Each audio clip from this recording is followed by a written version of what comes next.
Okay, so I did something on this map horribly wrong. It's okay. We can still recover. We don't need to restart it just yet.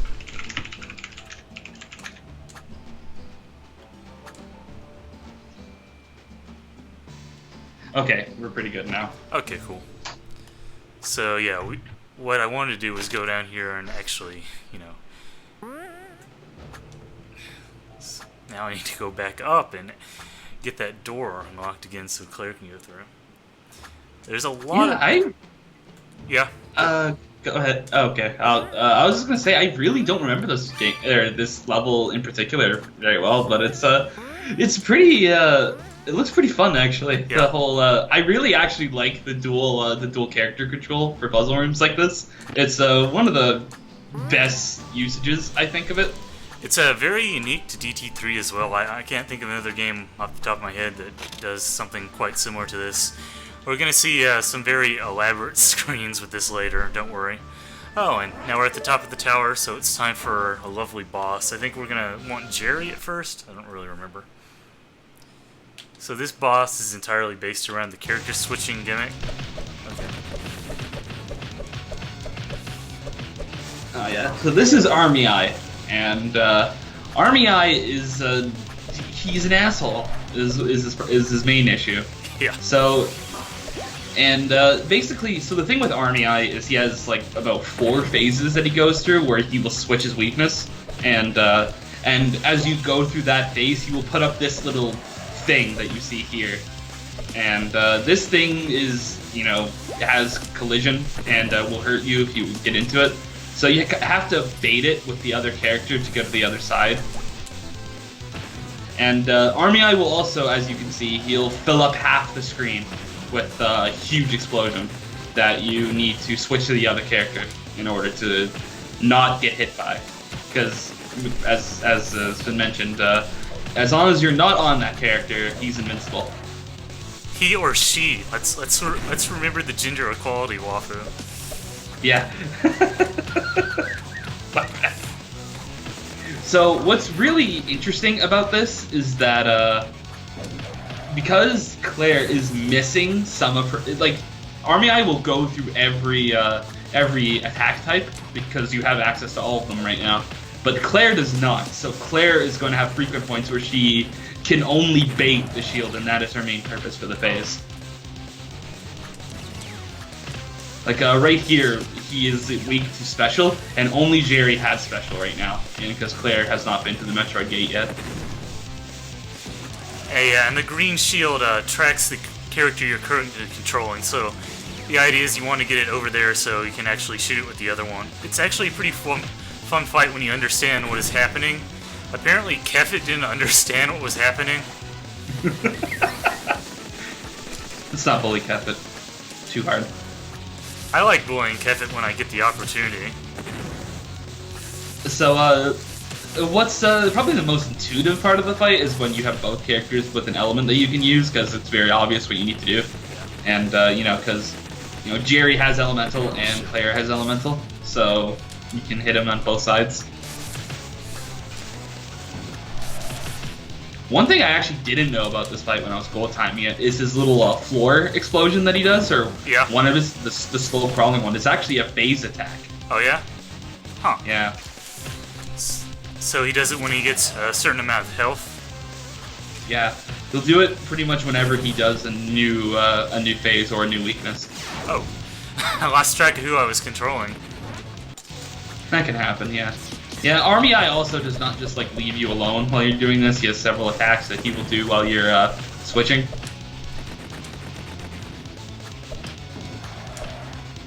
The goal time for this boss is, I don't recall. It's in the 70s, I think. Might be a little shorter. Oh. And one thing you want to do is not switch to the other character too soon, because that's been dicking me over a couple times here.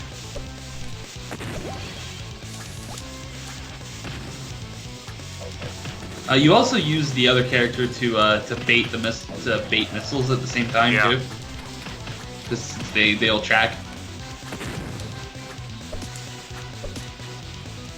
So one thing I was trying to figure out is if doing 0 damage attacks It does increase your hearts, and it does not. So it's gonna be great for a certain boss. That's unfortunate. That's very unfortunate. Yeah.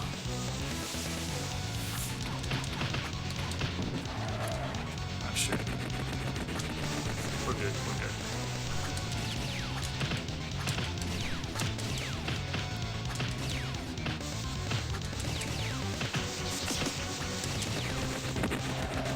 Somehow I managed to avoid that with Claire.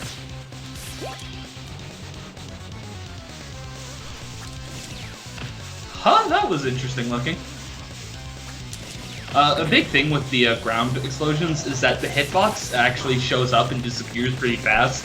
So, but the animation of the explosion lingers on for much longer.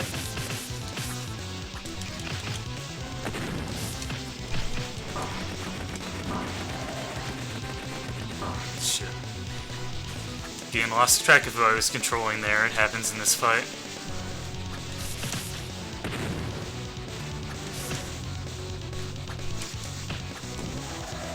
One sad part about this fight is you do not actually have any holy waters to do because you don't have any art energy. Yeah. And my shotgun ice is also recharging really slowly.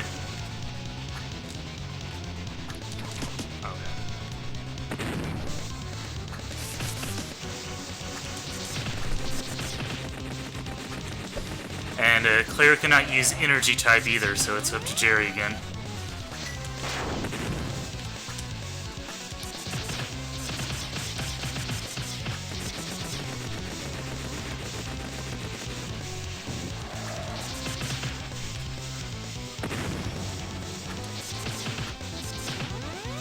Wonder if we can fire this through the shields. No, you cannot. So if you want, go ahead. No, go ahead. You go ahead.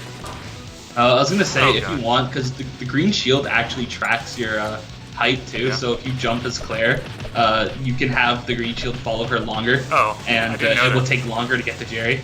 I didn't know that. That's good to know.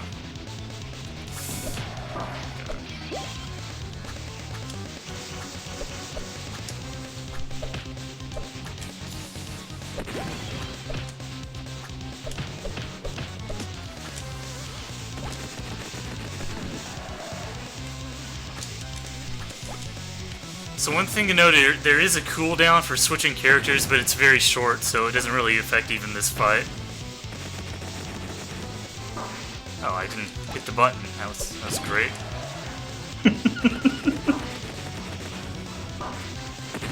Okay, lost too much HP there, so let's just restart.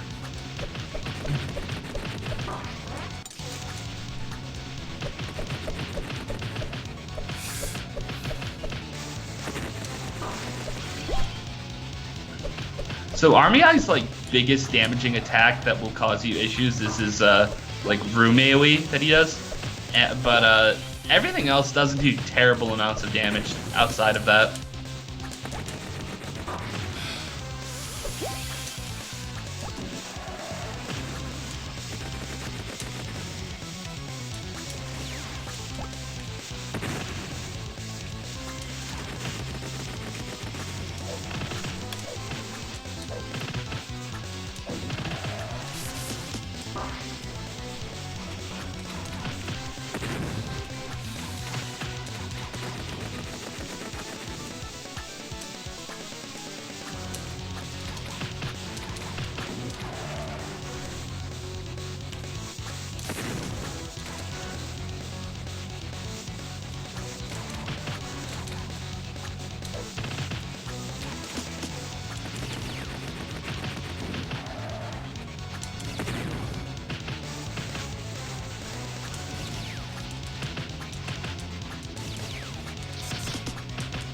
Not a whole lot to say about this fight at this point.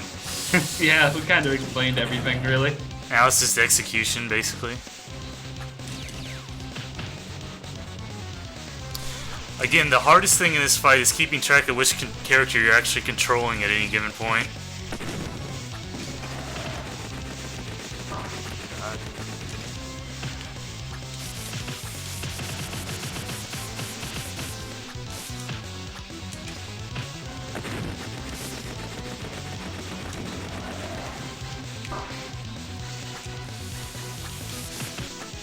And you do want to actually attempt to dodge the missiles in ways other than the character swap, because it's going to put you in bad positions, like it's putting me in bad positions.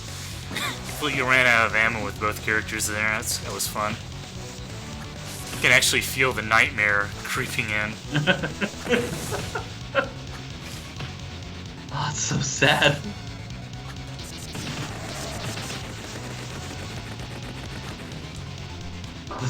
This is the War Master preview right here. Yeah.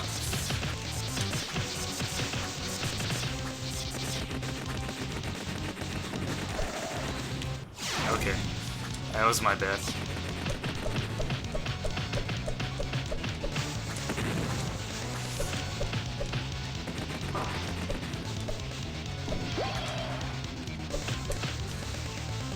Yeah, there are frequent points during this fight where you will have a hazard coming towards both characters at the same time, where you're going to have to dodge one manually. And that's kind of being proven my downfall at this point, because I'm not doing that very well. Wow, that was a really bad phase transition right there.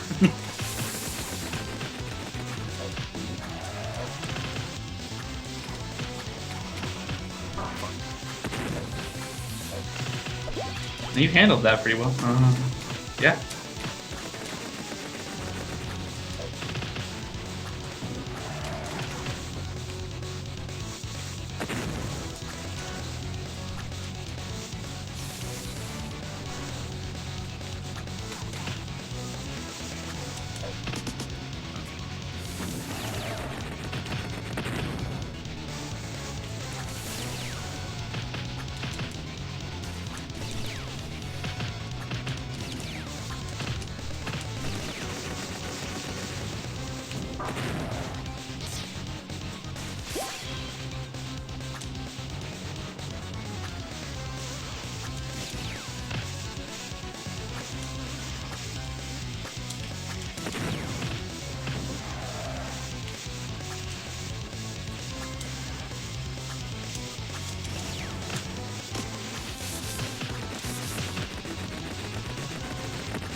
Man, this is grueling.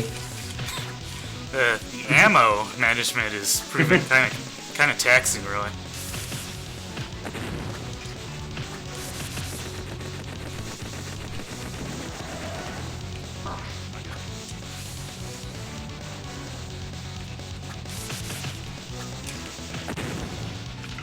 That was close.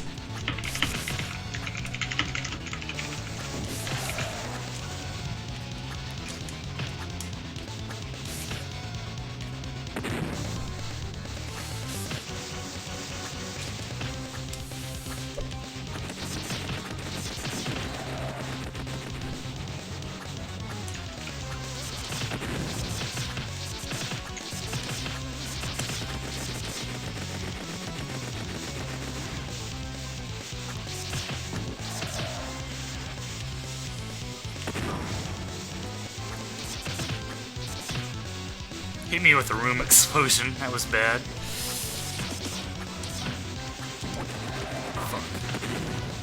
Oh, that.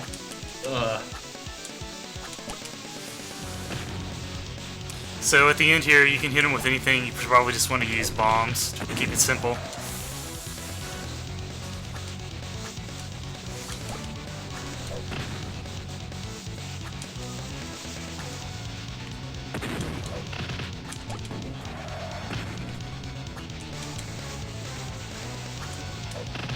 There we go. Okay, time for some button mashing, guys.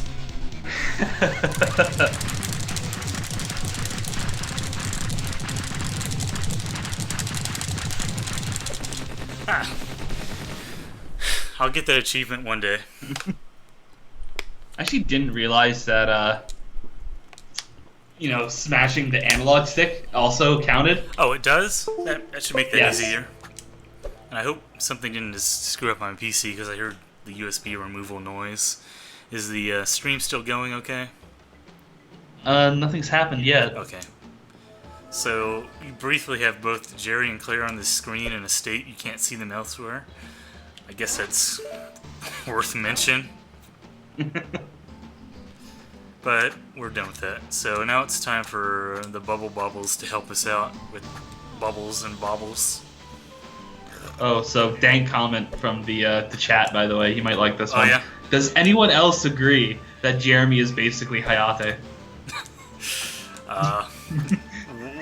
What basis does this comparison have? I'm waiting for it myself. Okay. I'm curious. So don't fall off these bubbles. That's the only real thing to worry about here. Not lethal or anything. This is kind of more of a... This is the DT3 version of a cutscene, let's say. Yeah. Like I said, in DT3 you play everything. Oh, that heart-shaped rock has a heart piece in it, I believe, but we can't get up there right now anyway. And as you can see, they're very lovely. This is so weird. It's like fucking stalking them. Someone wants to know about gamepad or keyboard, or is it gamepad or keyboard? I'm using a PS4 controller. And I would say that unless you are like you're very uncomfortable with the gamepad in general, I would almost always suggest use a gamepad because yeah, it says. Go ahead. Go ahead. You go ahead. I was gonna say, like I think the keyboard would help you for the platforming sections probably. But as far as the combat goes, there's a lot of inputs that need to be activated very quickly and very close together.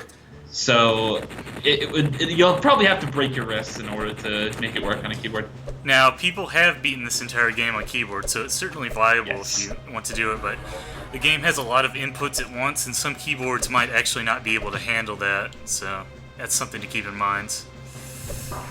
Oh, so here's the second elite enemy. The Dragon Knight. He has a bit of a Saiyan aura. Yeah. He's hardcore. He does backflips because he's also hardcore. Oh, I was trying to air jump. Don't have air jump. Not air jump, air dash. So again, these guys, you actually don't see much of these guys in late game, so I'm not too sure about how to fight them at the moment. But you can just kind of wail on them with Claire, and they'll die eventually. I think they're weak to gravity well at first. You can't. I don't remember though. They gradually gain resistances to everything. Looks like their gimmick is. Again, this enemy actually doesn't show up as much as you think it would. So yeah, you'll see a lot more of the Blood Tyrant than you will of this guy. Yeah, the thing about the Dragon Eye is they're kind of too big of a target. So once you get some better DPS options, they just kind of melt. Of course, that doesn't DPS options. That doesn't apply to us.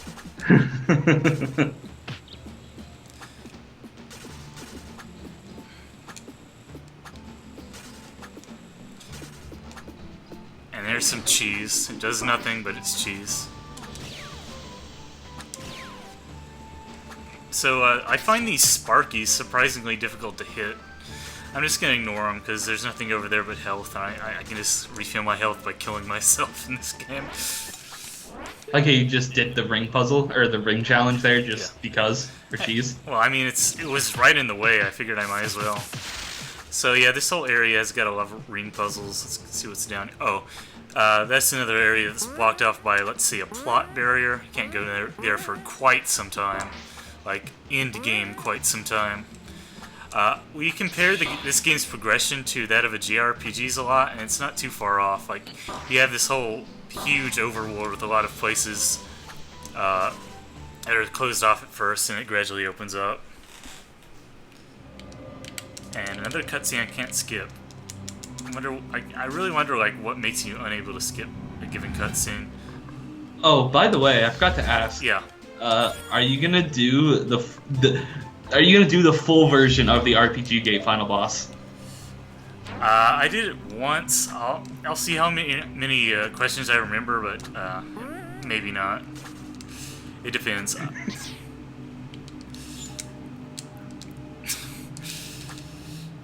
So up next is the Vault. This is basically the throwback dungeon to DT1. It has all of the mechanics that were unique to DT1, and while they were kind of let's say obnoxiously overused in that game, I think he does a pretty good job making them fun here, and kind of a change of pace. Because, again, DT1 kind of had repetitive design, I feel. It felt like I was doing the same thing the entire game, which is not a complaint here.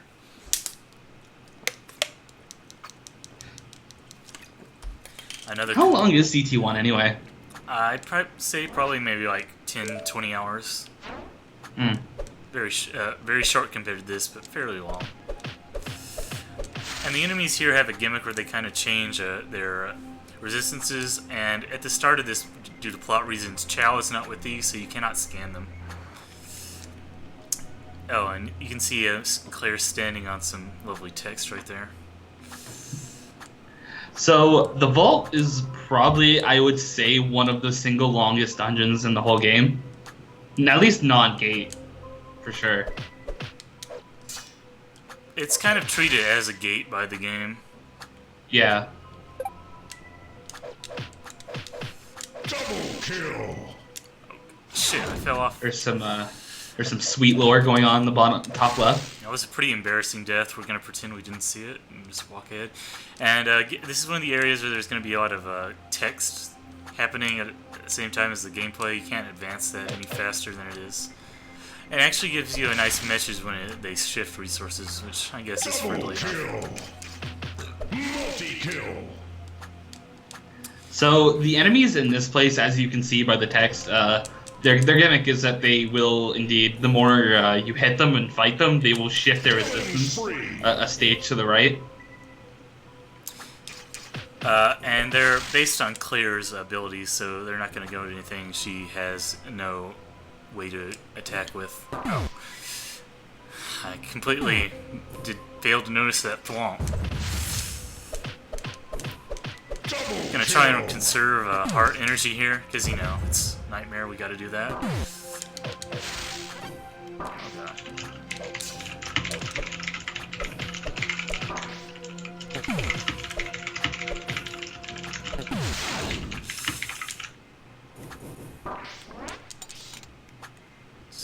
Alright, so I'm gonna try and kill it.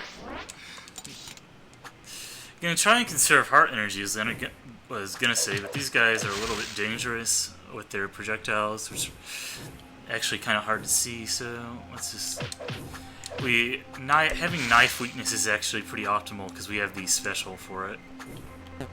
So let's see if we can get in here while they still have that.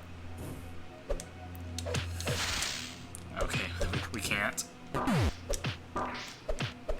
kill. Purple thumps. One of the hard things is like actually, you know, waiting for them to spawn. You can really waste ammo if you try and hit enemies before they spawn completely. So don't do that. Oh god, I jumped right into the Podobo. When will I learn? Double kill.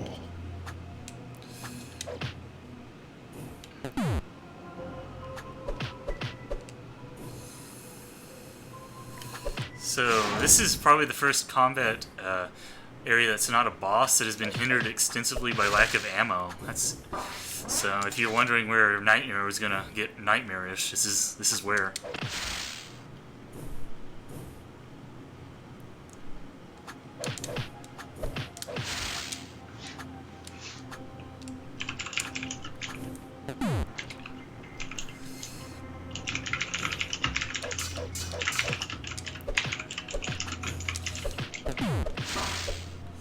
Double kill.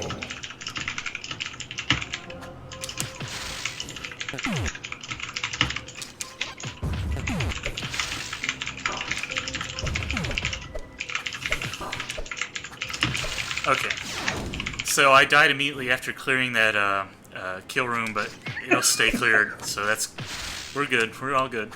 No big deal. It's kind of a smiley face here. I didn't notice that. It's cute if you like horrible, evil smileys.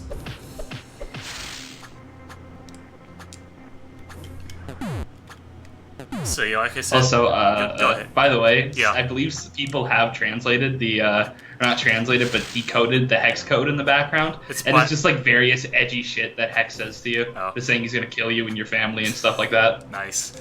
It's binary, not hex, by the way. Oh yeah, it's binary, yeah. So we're actually going to perform a slide maneuver here. It's one of the few places where you're going to need to do a slide, which is just done by pressing down as you move forward. I find it kind of hard to do on a controller, so I resort to using the analog stick for that. Oh, here's a good example of the aforementioned red dash blocking red that we mentioned at the Mega Man gate. Yeah. I think is when we first started talking about it. Yeah. And they come on the old obstacles too, as you can see here. And get used to this, by the way, because this is gonna appear a lot. Yeah, this is kind of our first introduction to maybe, I guess, the true form of DT3, we could say. Yeah. Oh, that was bad. I can't save this now, so... It's actually kind of a neat puzzle. And remember, Claire's dash has a lot of horizontal movement, and it kind of acts as like, I guess you could almost call it a horizontal jump. So that's useful in some situations.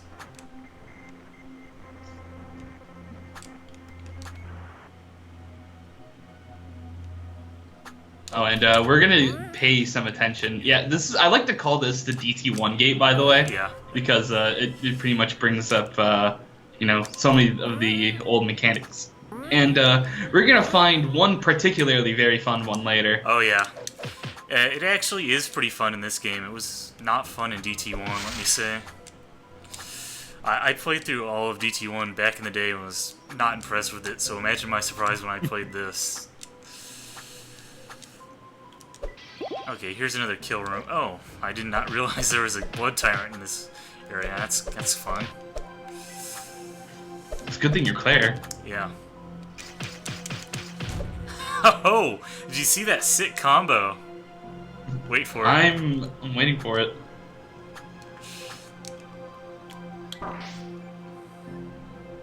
Oh, that was pretty cool. He kind of aced him.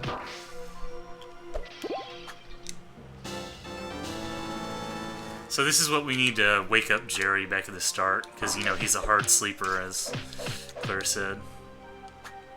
I like the simplicity of stuff like the chain balls getting combined with the red one. It presents an interesting challenge in combining two things that you've seen before and been exposed to. Yeah. Zephyr likes, well, we've talked about this a lot, but he likes to get the most mileage possible out of every single element. And damn. Oh yeah, and the room gets harder on a backtrack because this is DT3. So these traps... there's a certain person fucking with you, let's say. Yeah, I actually didn't realize that when I was going through it my first time. That's kind of, I guess, cool integration of plot and gameplay, actually. Which is something that, for all the weird writing in it, let's say, DT3 is actually very good about the depicting things via actual gameplay and the challenges you're doing and general atmosphere.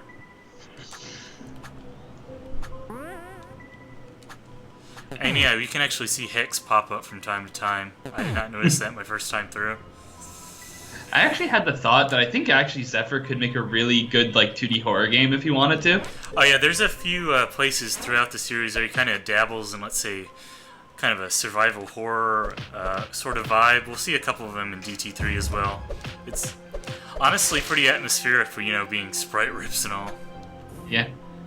They actually do showcase some really good, you know, one in particular is, let's say, very questionable from a writing standpoint, but, it's questionable. They show up. It's questionable, but it's actually still executed well, let's say. Yeah, very much so. And you gotta stand on these little bitty gaps, but Claire is, as we said, she's wide, so it's not a problem. And I jumped right into the Podobo again. Why do I keep doing that, Wafu? Maybe you have an obsession with Protobos. I must. So these moths really spam their projectiles. It's something I never noticed playing this, my first time through, because I just kind of raped everything my first time. PG-13 stream.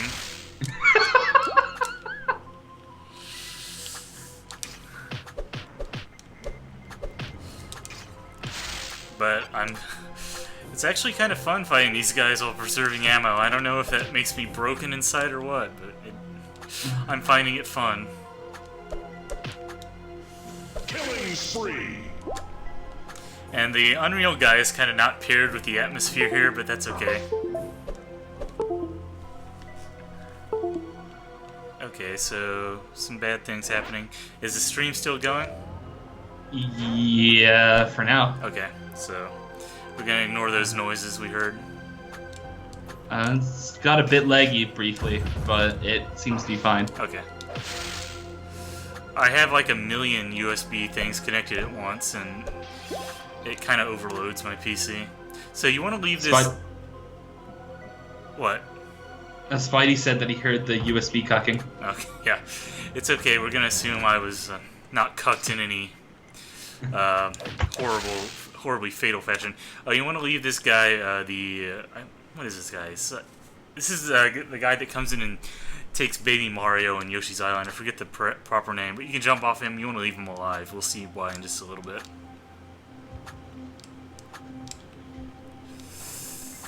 And if I had Morph Ball here, this section would be so much easier.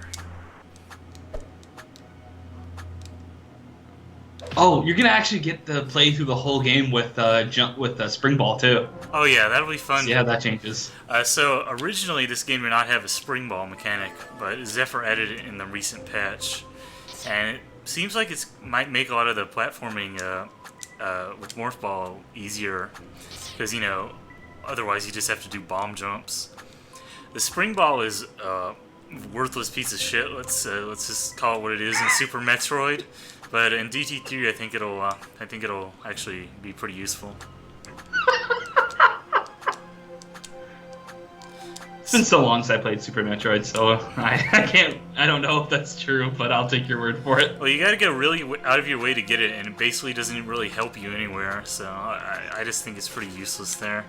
But it gave Zephyr the idea, so that's fun. And yeah, you gotta get both characters over here, which is why you had to leave that guy alive. Curiously, what Metroid is the Metroid get actually based off? Fusion, right? For the most part? Yeah, Fusion. I mean, the chapter is even called Claire Fusion. Oh yeah, that's true, yeah. So I'm going to take a bathroom break and then we'll get right back. And hopefully my PC doesn't, explode in the interim.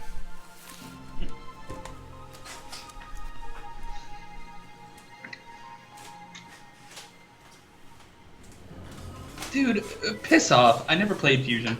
I've only seen parts of it.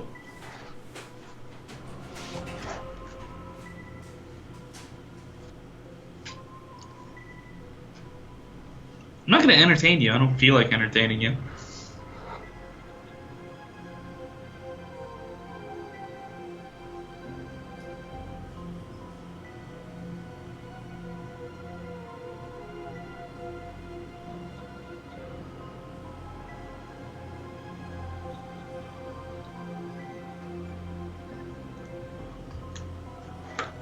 That's because I'm pretty sure you're 6 years old. Along with Ice, who's never played a Mario.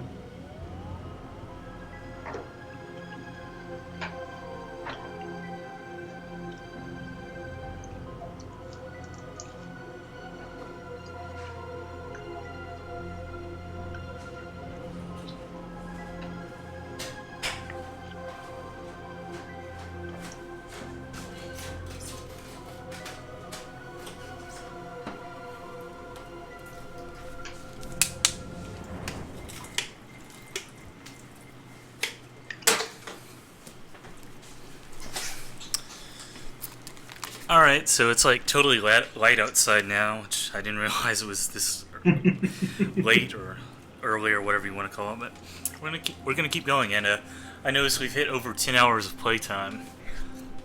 So as you can see, even skipping all cutscenes, skipping all item collection, just basically walking directly to the next area, we're not even halfway through the game.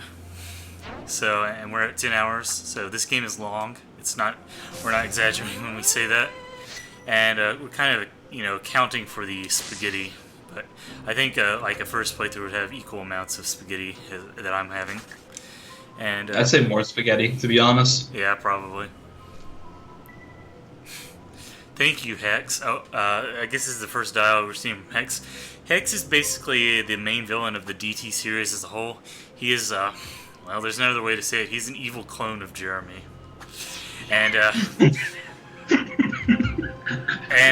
he hates video games. And that's Hex. He's not a great villain, I'm gonna say. You know, so there's our first. honestly, wait, like the big issue with like some of DT3's like finer writing problems is Hex is yeah, he's not a good villain. I'm sorry, Zephyr, if you ever watch this. I think really like most of the greater writing problems in the game stem from that. He's not a good villain, and it's not a satisfying plot arc with him, especially in the original ending. So what he ended up doing in the true end is pretty much as satisfying as you can get it with this guy. So again, we're using Gravity Well here. Kind of wondering why this switch is here. But, oh, right. Okay, I get what we're doing.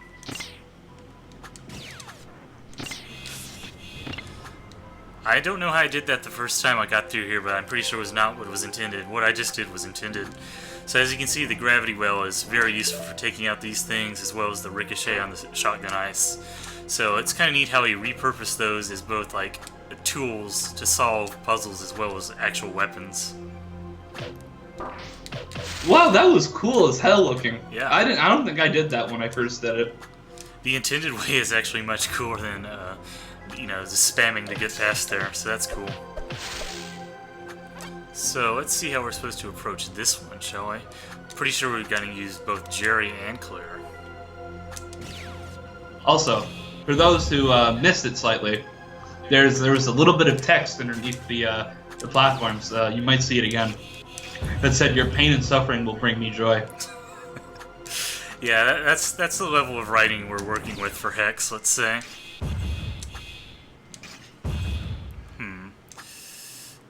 Thinking you can get a holy water flame up there, but I don't think it actually... Okay, that's not gonna work, is it?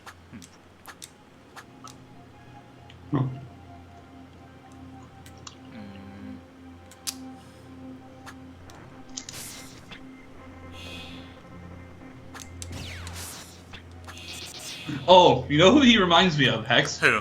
He reminds me of Flowey from Undertale. That's not a bad comparison.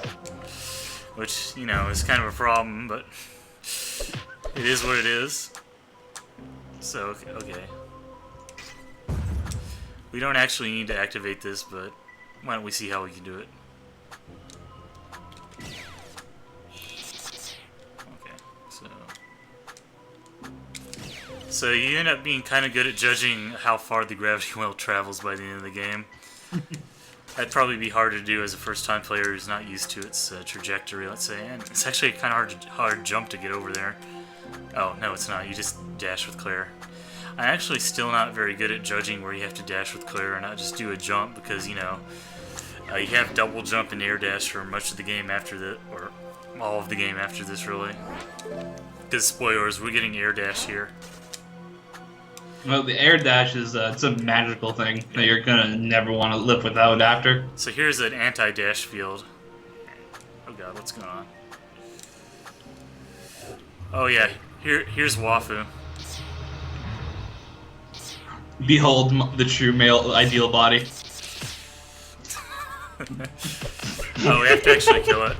Let's Jerry juggle these things.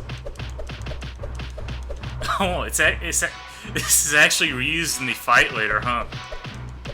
Yeah.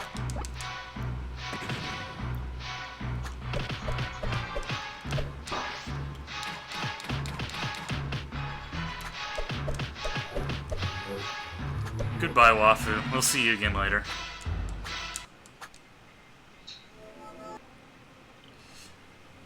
In fact, we're gonna see you again right now. Yeah. So I actually kind of don't really like this section with the abomination encounters. Feels kind of weird and arbitrary to me, especially the places you have to stand on the screen. But the auto-scroller after this is kind of fun, so that's cool. I actually do like the auto scroller. Besides, there's supposed to be the Kevin slime there, by the way. Oh, But this is I actually do like the abomination climb outside of the first 20 seconds.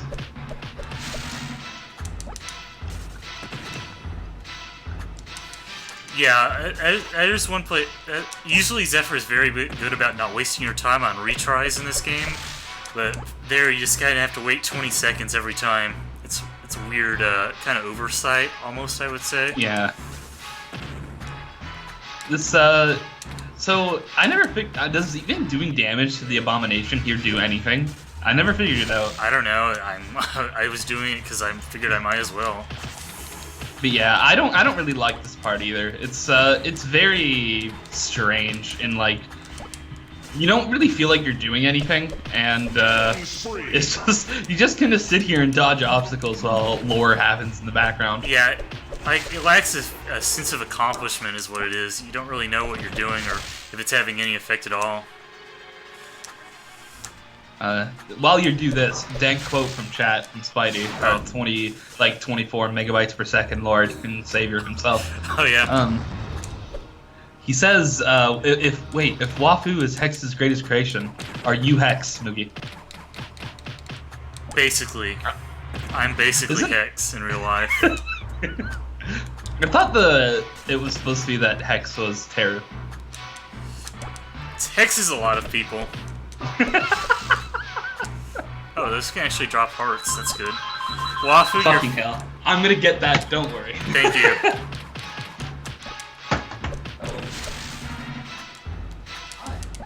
So we can hear Wafu in the background talking on the phone. That's pretty cool, but we're gonna assume he's not like doing drug deals or anything. But for all we know, he could be. Who knows what they get up to in Canada.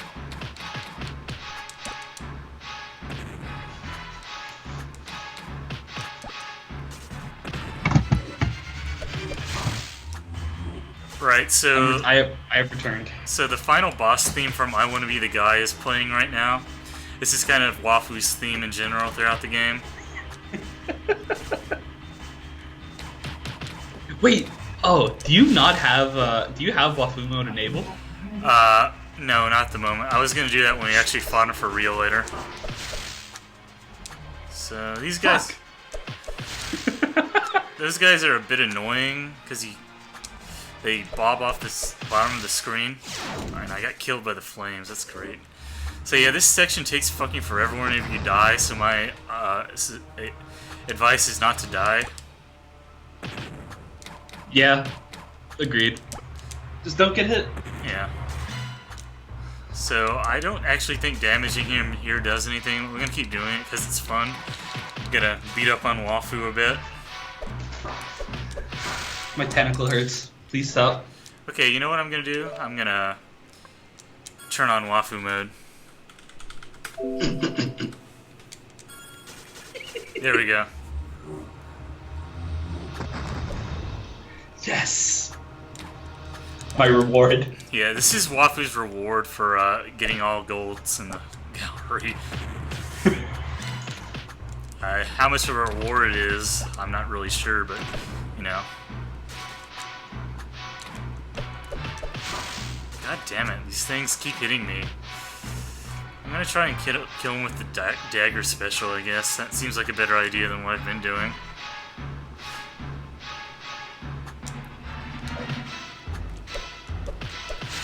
It actually doesn't even display their HP. I'm guessing it's 200 or something, I don't know.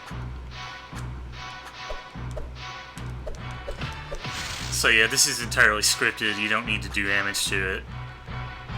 Just wait for Jeremy to out-hack Hex or whatever he's doing. Jeremy does a lot of stuff throughout the course of the game, and none of it really makes much sense, but that's okay. Jeremy is kind of like the end-all be-all of like what happens in the plot of like he just kind of like does things and they work for some reason, and then he does things and they don't work for some reason. Yeah. Sometimes Hex gets the better of him for no real reason, but let's just say it works out for Jeremy in the end. Yeah. That's kind of another weird thing, and kind of why the plot is so hard to follow, is that Jeremy kind of does things, and they're kind of like vaguely explained as weird computer babble. Yeah, and one of the reasons the plot in the update, let's say, is actually kind of much better than the rest of the game is because it doesn't bother trying to explain what's going on. So you don't have just like all this techno babble that makes no sense to anyone except Zephyr. Because that's what much of the plot in this game really amounts to. Techno babble that only Zephyr understands. It probably makes sense to Zephyr, like, when he reads it. Yeah. Just nobody else. Alright, so we got past that section finally. Got kind of scared at the end.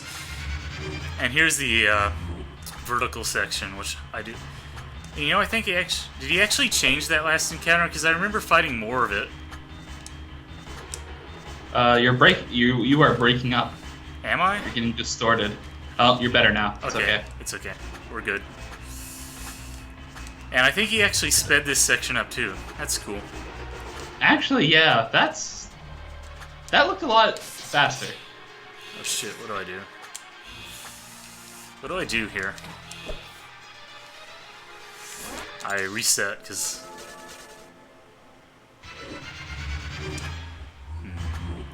What do I have that can go through? Oh, I'm just going to need to put up a gravity well and then hit it manually. I'm retarded. That's nothing new for this stream.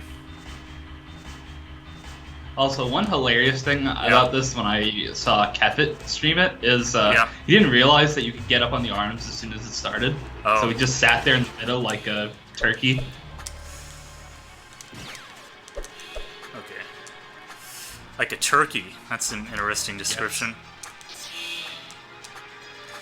So coming up is a thing that many first-time players do not do correctly.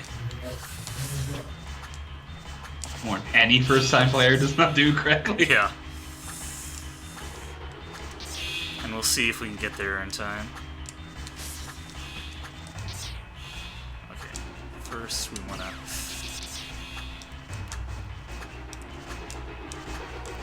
So yeah, this is actually a very fun auto-scrolling section, I think.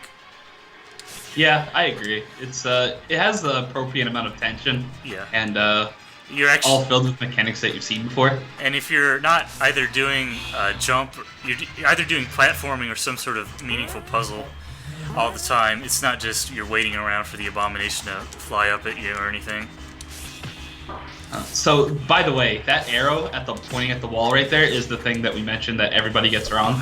What most people try and do, including myself, is try and make that jump and get up there, and then try and like shoot an arrow or something in the small crevice at the switch. So I got kind of ganged up on by his babies, and that went badly. So I'm gonna try and do this with less switching spaghetti next time. Let's say.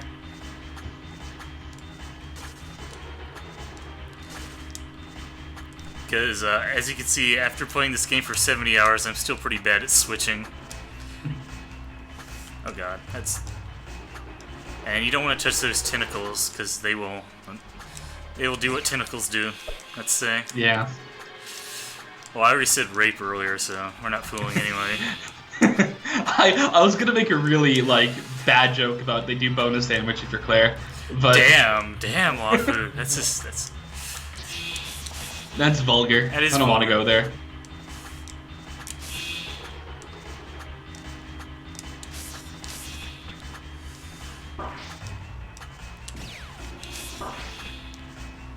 And those fireballs do enough to kill you in 3 hits, which is good. Very good. I might die this time too, but that's okay. We'll just keep trying until we get it. It's okay, let's do it again. Yeah.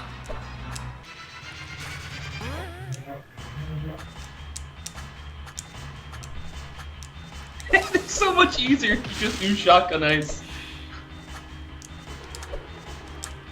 Fuck. Wow, I actually survived. That's good.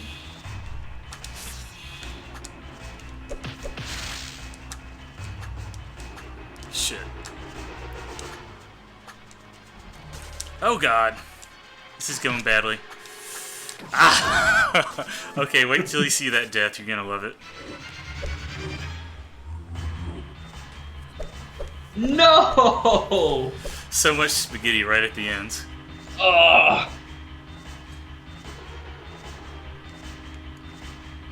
It's okay, we should get it this time. I know what's coming up, basically. I think that that text from Jeremy is actually reused verbatim in the fight.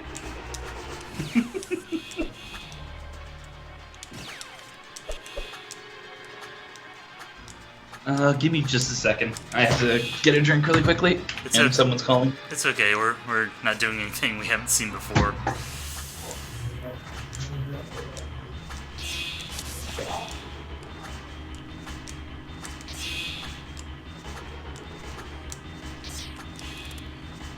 Shit.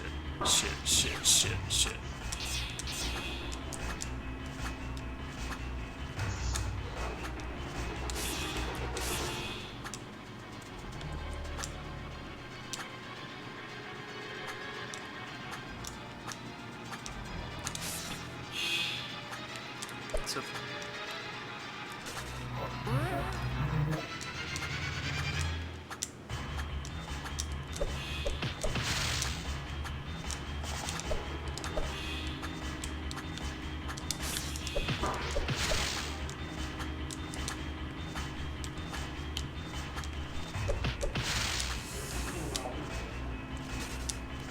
yeah, alright. So yeah, again, that auto-scroller is kind of my ideal auto-scroller. Like, the auto-scrolling actually adds tension to it instead of just tension and an element of kind of making you go fast, timing, I guess you could say, and it's not just wasting your time or anything, and you're actually doing something mechanically interesting at all the points. So yeah, good job, Zephyr. And oh.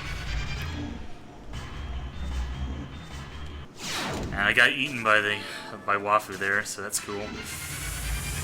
Not really sure what's up with this section. It's kind of pointless.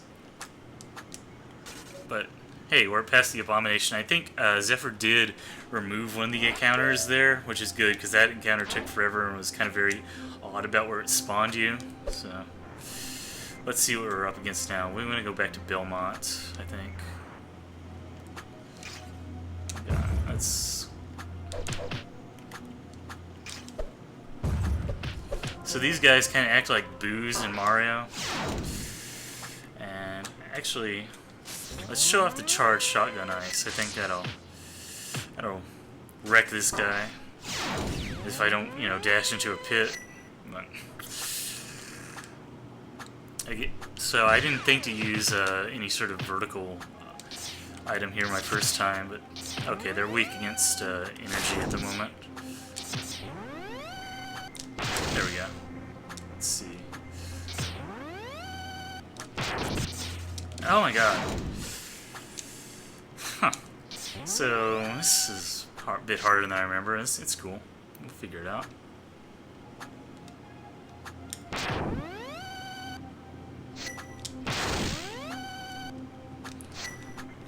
So yeah, the full charge on the full charge on the Buster is gonna help here a lot. And this is another section be much easier with double jump and air dash, but those are luxuries we keep just jumping right off. God. Kind of wondering when Wafu will get back because I'm not too confident on commentating on my own, but that's okay. So again, like I said, all the kill rooms in this game very unique. We haven't done anything like this before, and won't do anything like it again.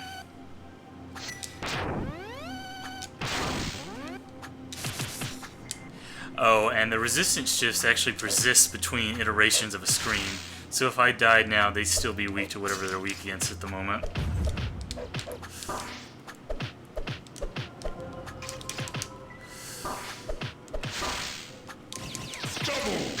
Kind of working out by process of elimination there. Alright, so here's some Chord Orbeez. The gimmick with these guys is that they're weak whenever they're in the same colored grid, let's say, as their color. It's a lot of people don't seem to realize this and have a lot of trouble with them and think their resistances are just like random or shifting along with the rest of the gate, but no, that's not how it works. Claire, you actually did quite a good job of dodging those things, in fact. Not sure what you're talking about. Oh, hey. I have returned. Cool. So where are we? Oh, we made it past the abomination climb? Yeah, we are. Okay. We're at the colored orbs that everybody seems to have a lot of trouble with. I died by jumping into spikes, so, we're just going to kind of see what lies beyond here. So apparently a lot of people didn't figure out that the... Oh, I just explained that. Orb... Oh, right, okay. So, don't worry. See, it was like the first thing I tried when I first saw it, so I don't understand, really. Yeah. And we got one over here who is far removed from his weakness, so we're just going to lure him over. Gonna try and retain our HP for that other kill room. And looks like the dagger special is going to be real good on these guys as well, due to the way they take damage. Let's see. Oh, looks like I might actually want to use Jerry here, huh?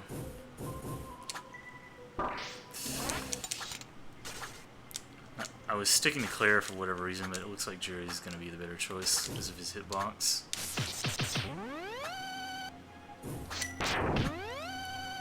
Jerry is always the better choice. I don't know. I like Claire. Most people seem to use Claire a lot in a certain fight. They're waifu fags. That's one way to put it. Alright, so we're going to go... Damn. Okay. So, Claire is definitely the better choice for these guys. I don't think you can argue with that. Yeah, for sure. Claire is so good for these guys in particular. It's just the range on the Hero Whip matters so much. Yeah. Wow, it crashed right into me. So what I was trying to do was dash through it. Looks like I'm gonna want to dash away from it. Let's see. And you can spam DPS on those guys all day. It won't do shit. So just wait for them to get in their weakness. One sad thing is that because one big advantage that Claire has is the Hair Whip Stun. Yeah. Is Matt works a whole lot for the elites, and but that only really makes a big difference for the if you have the talent for it, which we don't. Yeah. So it's actually going to be a lot harder. It's still pretty good. Oh god, it dashed right into him again.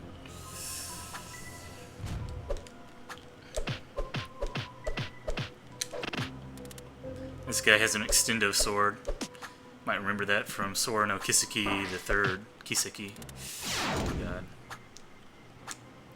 So I'm having trouble with this Dragon Knight for some reason. I'm not really sure why. I'm just gonna ignore this fucking orb and tank damage through here. And that's not gonna work, is it? Huh.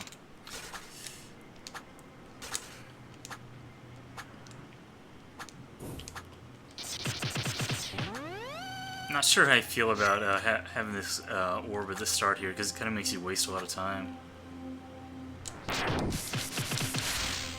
But he goes down quick once you actually get him inside the weakness, at least. So I'm not really sure how you're meant to dodge these. Good thing I'm not doing Achilles, huh? Yeah.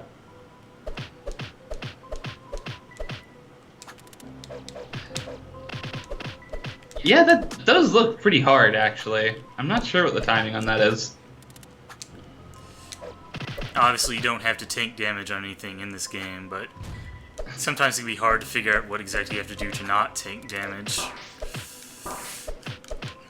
Fuck! God. Okay, so I was getting too greedy there at the end. And it didn't help that I wasn't doing inputs correctly either. I would have beaten him otherwise. Oh, last minute spaghetti. Yeah, that's spaghetti right there. I only have myself to blame for that.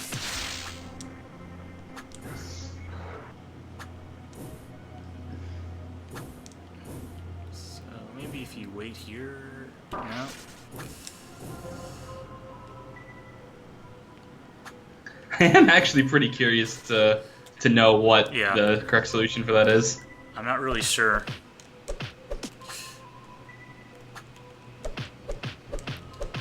So again, like Wafu said, I'm actually having trouble getting used to the hair whip speed.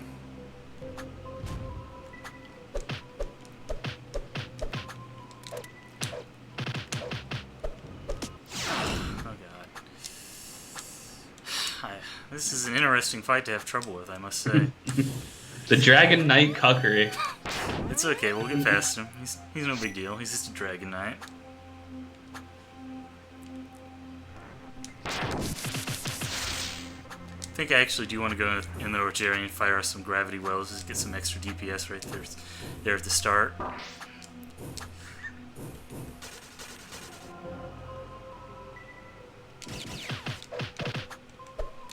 You know, would have been a cool thing, I say cool in quotes because it involves Hex, Yeah. is to have Hex take over the game over screens like he does in his fight for this area. Oh yeah.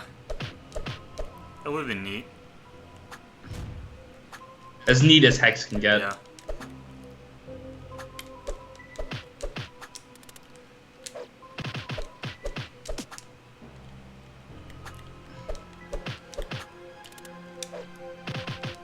There we go. So what I was having trouble with is that if you don't lure him all the way to the side of the arena with his extendo sword, you're not going to be able to dodge that. So when he charges at you, take care to actually lure him all the way over, or you're going to be left not having a fun time, let's say. Okay, so here's an interesting mechanic. Jeremy's explaining it. So just listen to Jeremy. Wafu, what do you think of this mechanic? So, this is the Nightmare game version of this is interesting, but we'll get to that when we get to it. But basically, this mechanic is meant to restrict your movement in a very peculiar way. You know, basically have you to pause and then look for the quote answer, like in a moment's reaction, or plan it out very far in advance. And I think it's pretty cool because you can either treat it as a Twitch reaction answer, or you can learn it as you go through the stage and figure it out and do it again. So I am a pretty big fan of it overall in its implementation here. But I hear that the DT1 version isn't very good. Yeah, at DT1 you basically spend the entire game doing this, it feels like, so it's not too much fun.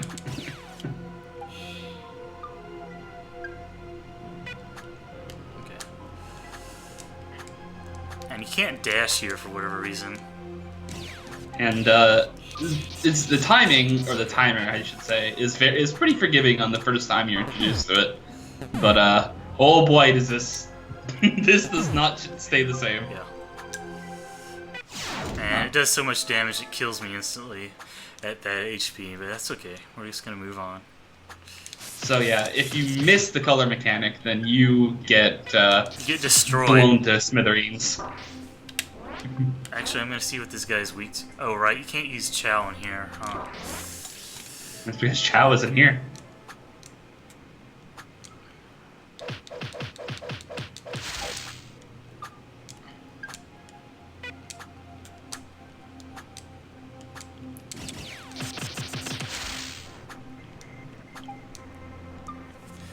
So basically, like Wafu said, you can either you can go through this screen very quickly if you want to, but it's probably better to play it safe. I know someone, like, I heard someone call this, like, a kind of just a different or unique form of auto-scrolling in rooms like this. Huh, It's, like, very horizontal, like...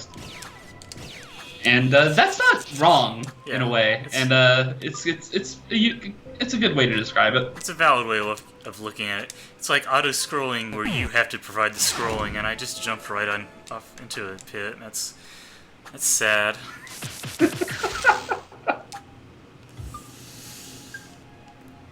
But yeah, go ahead. I was just gonna comment that was very sad looking. It was.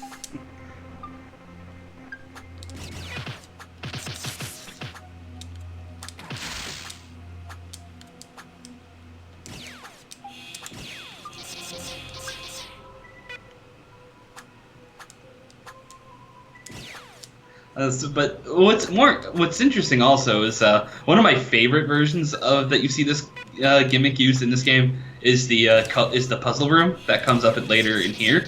It provides some interesting like thoughts of the color mechanic because it's not really as auto scrolling in that room in particular, but it is it's still something that needs to be controlled. Let's say. So I'm having trouble with this puzzle for some reason. It's because I'm shooting the first gravity well too early. I actually don't remember how I did this.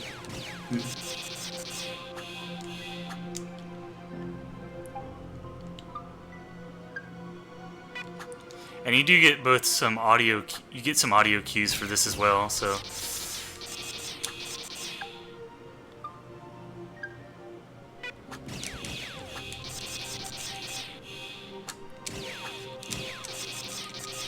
God, timing on this. I really thought you got that one actually. But... There we go. Key is to do it from the central platform, I guess. So watch out for these thwomps. They're gonna make you fall in the pit. You don't want to fall in the pit. There's death in the pit. Oh my god, that did a fucking lot of damage. Okay, so this guy, he's not friendly. You can't. 16. And this kill room's a huge dick. Mostly because the orbs are dicks. Yeah. Nobody likes the orbs. They're not your friends. At least I know how to do the switch room now, so it shouldn't take as long to get back there.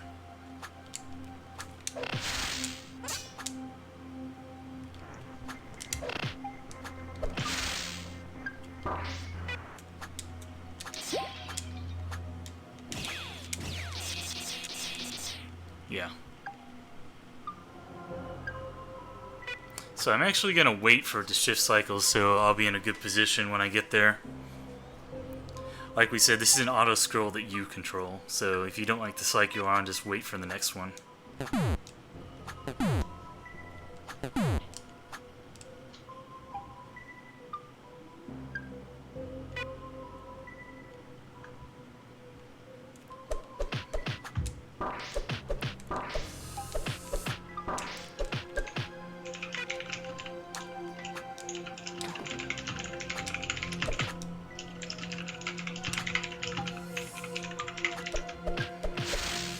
Okay, so you only have to kill one of them there. That's very good. Oh, really? I thought there was more for some reason. I'm glad there's not more, because that would have gotten real annoying real quick.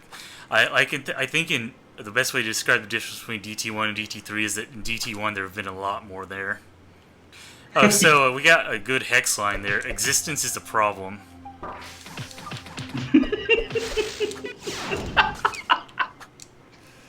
Same.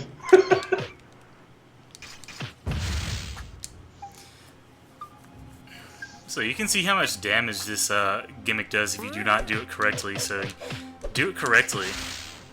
Don't try and like force your way through screens. It's not gonna work out. As a note, this isn't much to do with just us having low health in this playthrough either. This mechanic really just fucks your world up, and yeah, it does a lot of. There's no getting around it. Like you actually have to play within the confines of this mechanic's rules. There's no getting around it. Ice made a comment that might be the best hex line at the end of the day because of its simplicity, but I struggle to really think of anything that's better than the "you can't be helped" line. Oh yeah, there's a line where Hex actually says straight up, "It can't be helped," and everybody loves that line. Screenshotted by everybody. Double kill.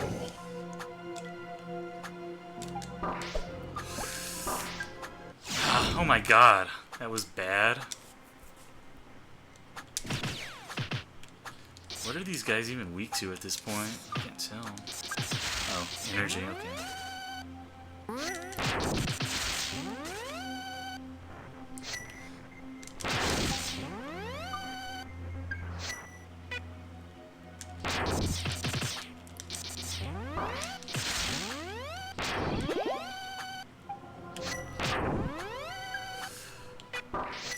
God, that hurt.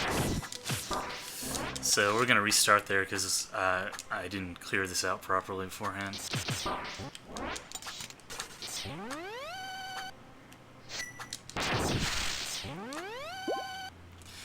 So again, you can take this screen fast if you want, but you don't want to take it fast. I'm finding out.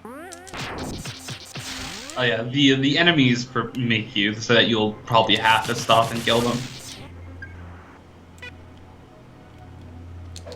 By the way, speaking of auto-scrollers, I was watching Super Ghosts and Ghouls speedruns earlier today. Oh yeah, the second level of that game is a very long and boring auto-scroller, and it's kind of kills the replay value in my opinion.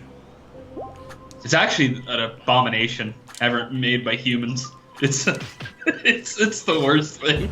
Killing spree. Yeah, the second level of Super Ghouls and Ghosts is just everything wrong with auto-scrollers, basically. So I actually managed to do enough DPS spam to kill that. That's good. Double kill. Wow, that was pretty neat. I didn't think you could do that with Nightmare DPS. These guys are very weak, which is good. Oh god, just barely made it to the next screen. Oh, I think we're at a boss, aren't we? Oh, this is him, isn't it? So we're gonna stop after this boss because we've been playing for quite a while, but that might take us a while. Oh, this isn't a boss, is it? Oh, I see.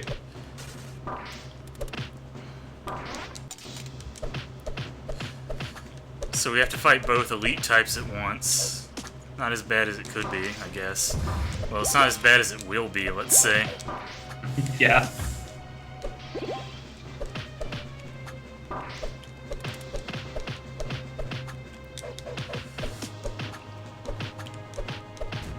Okay, got rid of the Blood Tyrant, so this guy's easy now. Whenever you're fighting multiple enemies and there's a Blood Tyrant around, you want to get rid of the Blood Tyrant first, because they're actually fairly quick to kill, and if you don't kill them, they're gonna wreck you. That's all there is to it. Please don't die. They cause a high amount of like disturbance, basically, if you leave them wrong too long. There we go. Okay, so Moogie, Yeah, you died like 4 times on the Dragon Knight earlier, yeah. and it took 1 try or 2 tries to So- beat the Tyrant Dragon Knight. Let me explain again. So the problem with the previous Dragon Knight is the arena. If you let him get too far away from the sides, when he does his extendo sword attack, you cannot dodge it. So that kept kind of messing with me because I didn't have enough HP to tank it. What you want to do with that fight is when he does the charge move, you want to lure him all the way to one of the sides. Which is, again, kind of unique uses of the kill room mechanic. Even though it didn't seem like there was any gimmick there, the gimmick was actually the small horizontal size of that playfield. So I guess we're going to keep going until we reach the boss. Yeah. He's not too far away, I don't think. Yeah.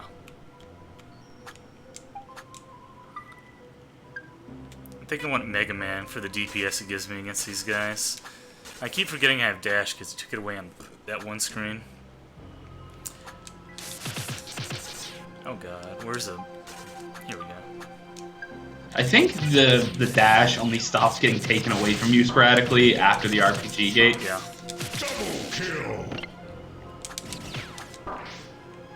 So it might be a good idea to try clearing out all the enemies here first, I think. Because if you hadn't noticed yet, the gimmick here is collecting all of these gems.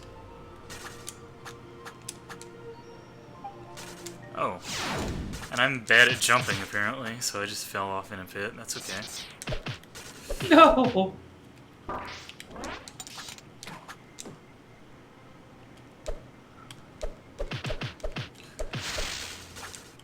Such a not graceful death. Yeah. So get the moth to spawn and it'll follow you all the way over here.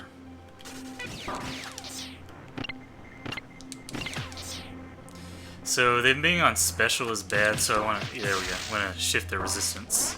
And now we can retry that screen, it should go better. Shh, this is on should. So I actually do have plenty of time to like lure the enemies and get them on screen and all that.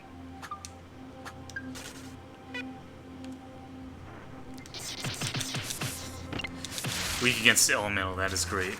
You want elemental weaknesses because you can spam shotgun ice so hard. Like you can actually spam shotgun ice even faster than the default lemon. It's I guess it's the fastest fire rate of anything in the game.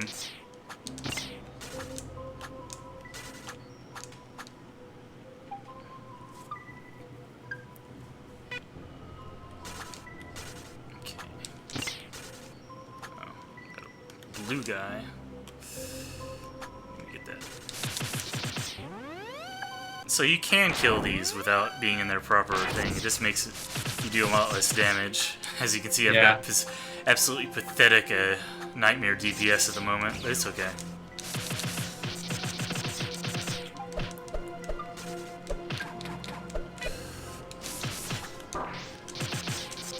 There we go. Killed him. I'm gonna use Claire to get past this gap, because that's what you're meant to do. I was using Jerry like a dumbass. In this screen in particular, you're probably gonna have to kill an orb or two outside of its outside of its zone, as it were, because you're gonna be everywhere on the map. So.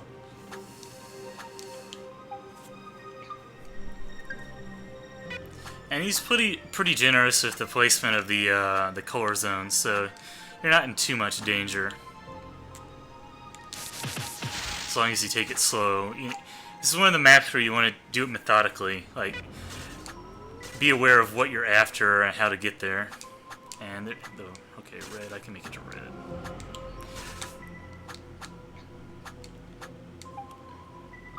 And there's some cheese. Yeah, we're not gonna get the cheese because, you know, I don't like cheese. I decided I'm a non-cheesetarian now. Too much nightmare cheese. Yeah, too much. Makes man sick.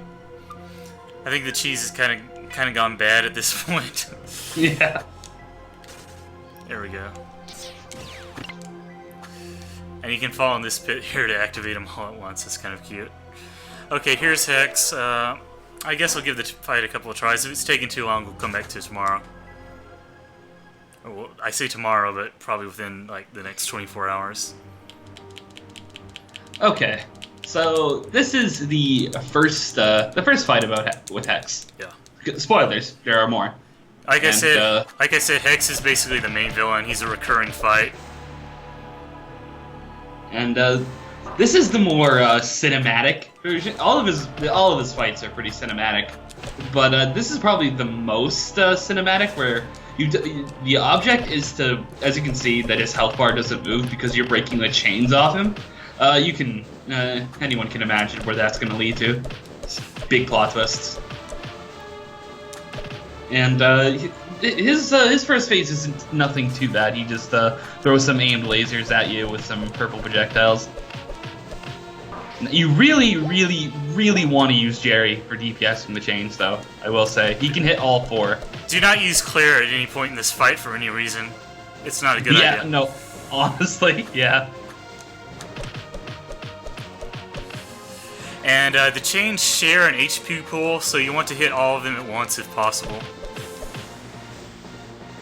One note is that when you're actually off, like avoiding stuff, it's a good idea to throw a bomb and hit the chains. Yeah, I'm playing optimally. So now it's time for the laser light show, we call it. Yeah, this is a big avoidance attack by Hex, and it looks way scarier than it is, but it will probably take a few tries to learn the one particularly bad overlap. Which I got hit by, but it's okay.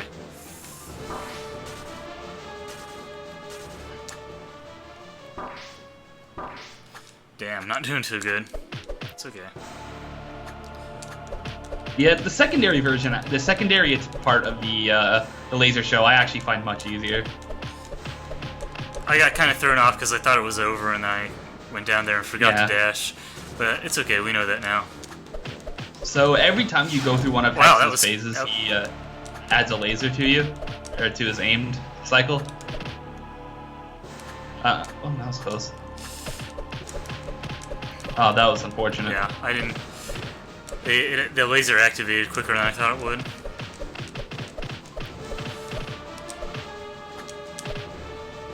It's important to note that it's not until the lasers are fully formed and bright red where they will actually do damage to you. Yeah, that's what makes this fight, possible. Let's say possible, because it would be very much impossible otherwise, with how fast they come at you.